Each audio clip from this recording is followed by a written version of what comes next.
Okay, let's take a look at how to connect SendFox with WishList Member. So let's go into WishList Member.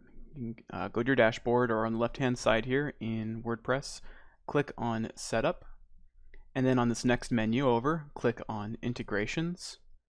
Now at the top here we have three tabs: Payment Providers, Email Providers, and Other Services. Go to Email Providers and find SendFox. Now what you want to do is you want to click this blue Configure button, and you want to paste in your personal access token. That personal access token can be found in your SendFox account. In the upper right hand corner, if you click on the hamburger icon, the three little lines stacked on top of each other, and you go to API on the left hand side here, you can then, under OAuth apps, you can add a create new token and name it whatever you want, and it'll give you a string of characters. You take that string of characters, which is the personal access token, and you paste it in there and click save, and it'll say API status, and it should be green and say connected. Now once that's done, you go to mailing lists. Under mailing lists, this is where you're going to see your membership levels that you've created inside of WishList Member. And I have other videos that go over that if you're interested in seeing how to set up WishList Member. But let's assume that I have a gold level and a silver level, and let's assume that I want to set up my gold level to give people access to a course.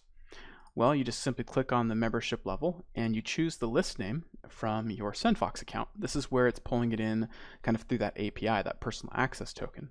So let's assume that anyone that gets added to my course, I want to get added to my test list.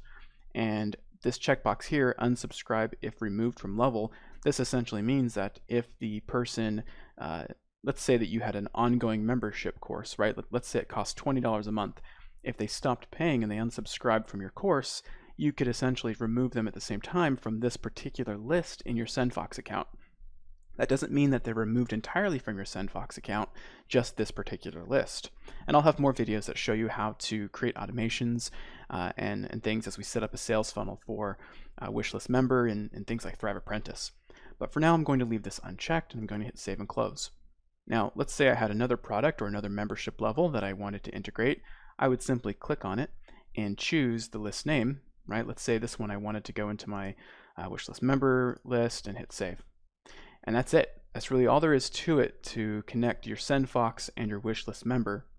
This is a fantastic integration. This is, compared to things like Zapier and Integromat, this is incredibly simplistic. And we're going to use this integration in other videos that I create to show you how you can use WishList Member as kind of the facilitator for passing through to SendFox from other services such as ThriveCart or other payment processing solutions like Stripe in order for us to build a complete and cohesive funnel. So if you have any questions about integrating SendFox with WishList Member, feel free to leave a comment or visit the blog post on this article in the description below.